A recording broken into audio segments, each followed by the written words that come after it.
অন্নপূর্ণা যোজনার ফর্মটি আপনারা কিভাবে ফিল আপ করবেন। তো আপনারা এই ভিডিওটি প্রথম থেকে শেষ অবধি দেখুন, মাত্র 5 মিনিটে খুব সহজ ফর্মটি আপনারা ফিল আপ করতে পারবেন। তো দেখুন, প্রথমে রয়েছে 1 নম্বর দাগে রয়েছে পরিবারের প্রধানের নাম, অর্থাৎ হেড অফ ফ্যামিলি। তো এখানে হেড অফ ফ্যামিলি যিনি রয়েছেন পরিবারের, তার নামটি লিখবেন। তারপর দেখুন আধার কার্ড নাম্বার অনুযায়ী কিন্তু লিখবেন। তারপর দেখুন 2 নম্বরে জন্ম তারিখ দেবেন হেড অফ ফ্যামিলি যিনি রয়েছেন তার। তারপরে পরিবারের প্রধানের লিঙ্গ, এখানে পুরুষ না তিনি মহিলা সেটা লিখবেন। তারপরে দেখুন 4 নম্বর আধার নাম্বার, এখানে আধার নাম্বার দেবেন পরিবারের প্রধানের। তারপরে দেখুন ডিজিটাল রেশন কার্ডের পারিবারিক আইডি যদি থাকে তাহলে আপনি দেবেন। তারপর দেখুন পরিবারের সদস্য সংখ্যা কতজন, তো আপনার পরিবারের সদস্য সংখ্যা কতজন সেভাবে আপনি লিখবেন। তারপরে দেখুন 7 নম্বরে রয়েছে ঠিকানা, এখানে আপনার ঠিকানাটা দেবেন, ভিলেজ, পোস্ট, ডিস্ট্রিক্ট, পিনকোড। তারপরে যোগাযোগ নাম্বার দেবেন, আপনার মোবাইল নাম্বার দেবেন। তারপর দেখুন 9 নম্বর দাগে রয়েছে নাম, জন্ম তারিখ, লিঙ্গ, পরিবারের প্রধানের সঙ্গে সম্পর্ক, আধার নাম্বার, পরিবারের সকল সদস্যদের। তো এখানে পরিবারের প্রধানের নাম লিখবেন। তো পরিবারের প্রধান যদি অন্নপূর্ণা যোজনার জন্য আবেদন করছেন তাহলে এখানে হ্যাঁ লিখবেন, আর যদি পরিবারের প্রধান অন্নপূর্ণা যোজনার জন্য আবেদন না করেন তাহলে কিছু লেখার দরকার নেই বা টিক দেওয়ার দরকার নেই। তারপরে আপনাদের পরিবারের সদস্যদের কিন্তু নাম লিখতে হবে এবং তাদের ডিটেলস দিতে হবে।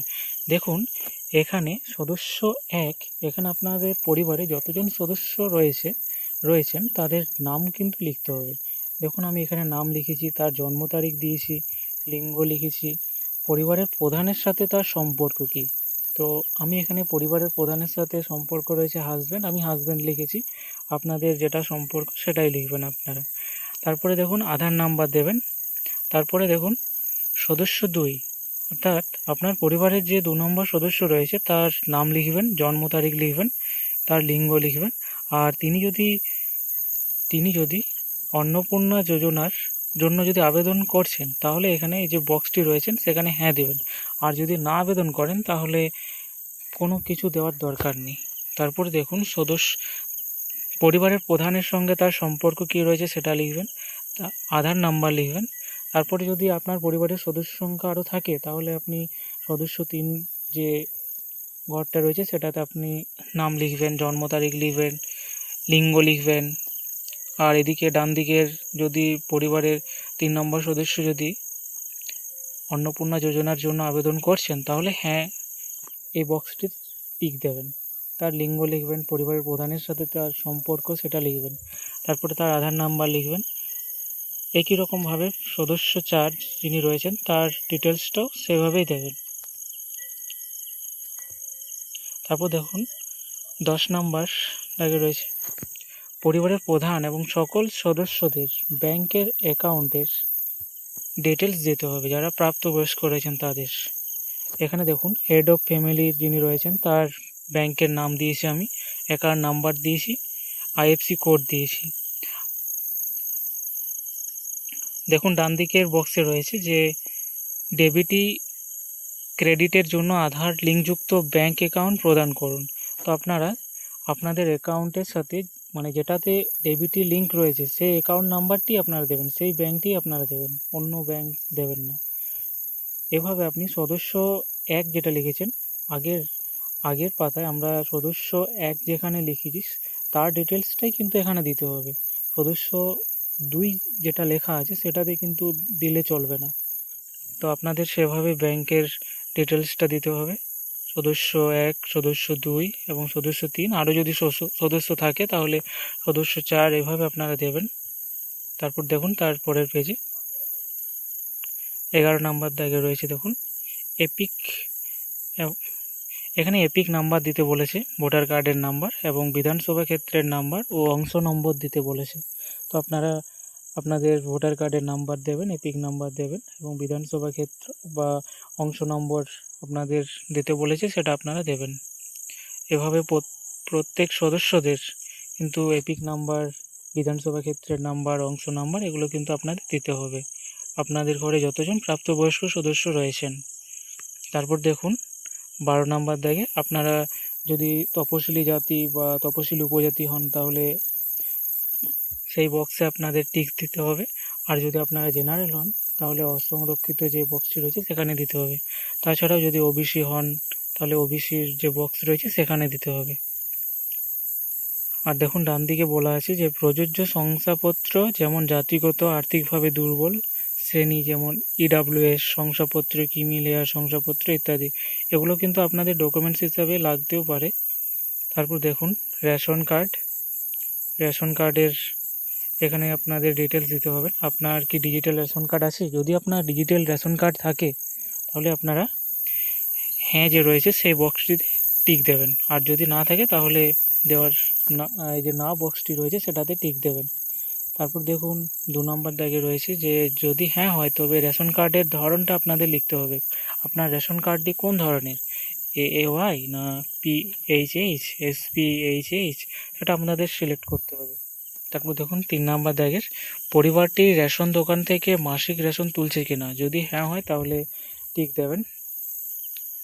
তারপরে আপনার বাড়ি থেকে 3টি বা তার বেশি পাকা ঘর রয়েছে, যদি থাকে তাহলে আপনাদের হ্যাঁ যে রয়েছে সেই বক্সটিতে টিক দেবেন। পারিবারিক জমির মালিকানা, আপনার নামের যদি কোনো জমি থাকে তাহলে এখানে হ্যাঁ দেবেন।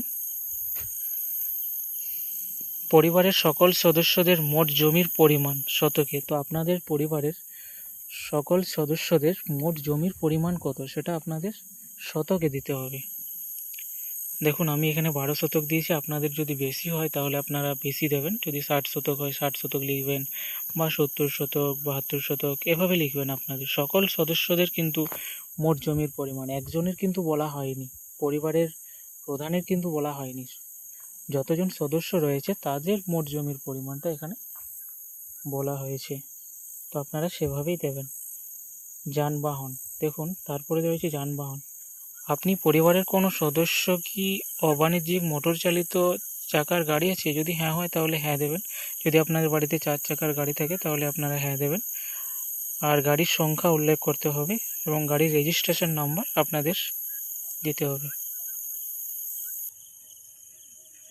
তারপর দেখুন 5 নম্বরে পরিবার ভিত্তিক সদস্যদের স্বাস্থ্য বীমা, অর্থাৎ আপনার পরিবারের কোনো সদস্যদের স্বাস্থ্য বীমা আছে কিনা, যদি থাকে তাহলে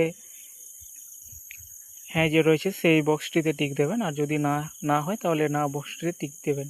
আর যদি থাকে তাহলে আপনাদের বীমাটি কোন ধরনের, সরকারি বেসরকারি, সেই বীমার পরিমাণ এবং প্রিমিয়ামের পরিমাণ আপনাদের লিখতে হবে। দেখুন এখানে রয়েছে যে হেড অফ ফ্যামিলি, তার নামে যদি কোনো বীমা থাকে তাহলে লিখতে হবে সেটা সরকারি না বেসরকারি, এবং সেই বীমার পরিমাণটা লিখতে হবে, বীমার অঙ্ক কত টাকার জন্য বীমা করেছেন, এবং প্রিমিয়ামের পরিমাণ, অর্থাৎ আপনাদের মাসে লাগে না 6 মাস পর লাগে না 3 মাস পর লাগে, সেটা আপনাদের এখানে লিখতে হবে। সেরকমভাবে সদস্য 1 যিনি রয়েছেন তার নামে যদি কোনো বিমা থাকে সেরকমভাবে আপনাদের সেম লিখতে হবে। এভাবে সদস্য 2, সদস্য 2, সদস্য 3 তাদেরও কিন্তু লিখতে হবে যদি তাদের নামে কোনো বিমা থাকে। তারপর দেখুন আয় বা পেশা, কোনো সদস্য কি আয়কর বা পেশাগত কর প্রদান করেন, যদি প্রদান করেন তাহলে হ্যাঁ লিখবেন, আর যদি প্রদান না করেন তাহলে না যে বক্সটি রয়েছে সেটাতে টিক দেবেন। তারপর দেখুন 2 নম্বরের পরিবারের সদস্যদের প্যান কার্ড যদি থাকে তাহলে হ্যাঁ, আর যদি না থাকে তাহলে কিছু দেওয়ার দরকার নেই। আর যদি থাকে তাহলে আপনাদের প্যান কার্ডের নাম্বার লিখতে হবে, এই যে রয়েছে হেড অফ ফ্যামিলি তার নাম লিখতে হবে। তার যদি প্যান কার্ড নাম্বার থাকে তার প্যান কার্ড নাম্বারটি লিখতে হবে। সদস্য 1-এর যদি সদস্য 1 যিনি রয়েছেন তার যদি থাকে তারও নাম লিখতে হবে এবং তাদের প্যান কার্ড নাম্বার এভাবে লিখতে হবে। সদস্য 2, 3 যদি তাদের থাকে প্যান কার্ড। তারপর দেখুন কর্মসংস্থানের ধরন,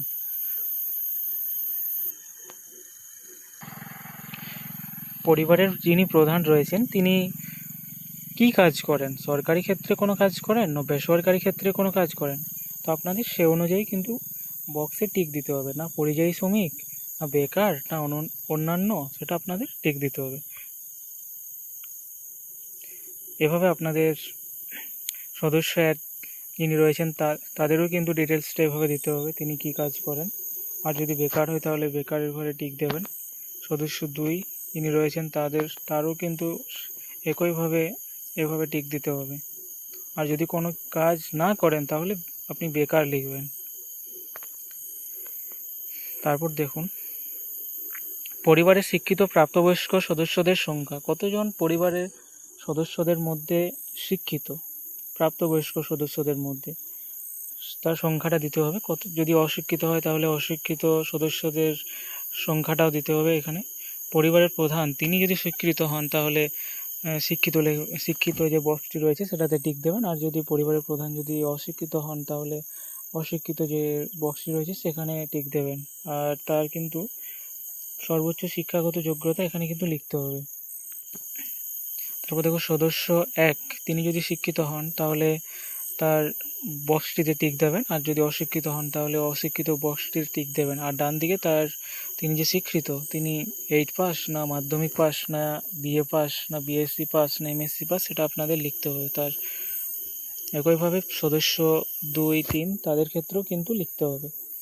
কোনো সদস্য কি কোনো সাংবিধানিক পদ, মন্ত্রী, সাংসদ, বিধায়ক, পৌর স্থানীয় সংস্থা এবং পঞ্চায়েত সংস্থার প্রাক্তন ধারক রয়েছেন? যদি হ্যাঁ হয় তাহলে হ্যাঁ লিখবেন, যদি না হয় তাহলে না লিখবেন।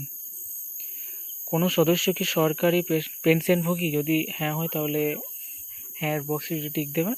আর যদি পেনশনভোগী হন তাহলে তার নাম্বারটা এখানে লিখতে হবে।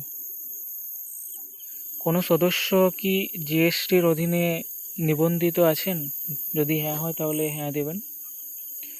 পরিবারের মোট বার্ষিক আয় এটা আপনাদের লিখতে হবে সংখ্যায়। আমি দেখুন এখানে 72,000 লিখেছি। তারপর দেখুন তিনি যদি সিএ এর আবেদন করে থাকেন তাহলে সেটা লিখতে হবে। আর যদি করে না থাকেন তাহলে এখানে লিখবেন যে প্রযোজ্য নয়। এভাবে সদস্য 1, সদস্য 2 তাদের ক্ষেত্রেও কিন্তু একইভাবে আপনাকে টিক দিতে হবে। তারপর দেখুন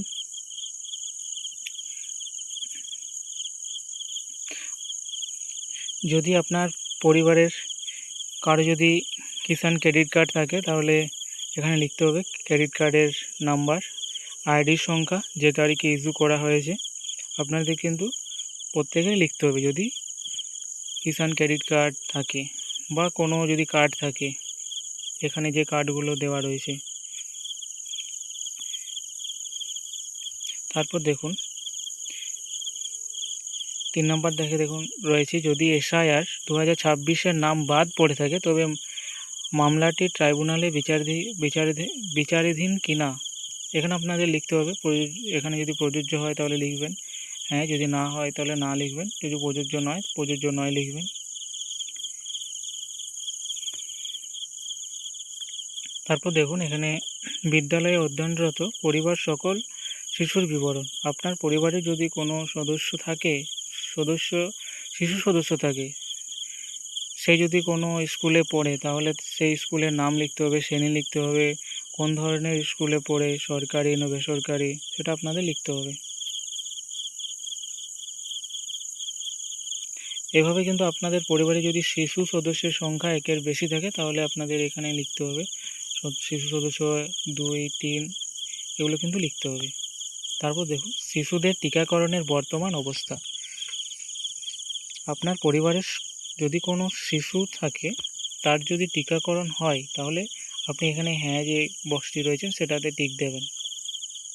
আর যদি না হয় তাহলে যে বক্সটি রয়েছে সেটাতে টিক দেবেন। এরপর আপনি কি কোনো সরকারি প্রকল্পের সুবিধা ডেবিটির মাধ্যমে পাচ্ছেন? পরিবারের প্রধান তিনি যদি কোনো সরকারি প্রকল্পের সুবিধা ডেবিটের মাধ্যমে পান তাহলে এখানে হ্যাঁ লিখবেন। আর যদি ডেবিটের মাধ্যমে না পান তাহলে না লিখবেন। ঠিক আছে, এখানে দেখুন অনেকে কিন্তু রয়েছে যারা কিন্তু ডেবিটের মাধ্যমে পায় না, সেক্ষেত্রে কিন্তু তিনি না যে বক্সটি রয়েছেন সেটিতে টিক দেবেন। সরকারি সুবিধা পান কিন্তু ডেবিটের মাধ্যমে পান না। আর যদি ডেবিটের মাধ্যমে পাচ্ছেন তাহলে হ্যাঁ যে বক্সটি রয়েছে সেটাতে টিক দেবেন। যেমন এখানে পিএম কিষাণ যে প্রকল্প রয়েছে,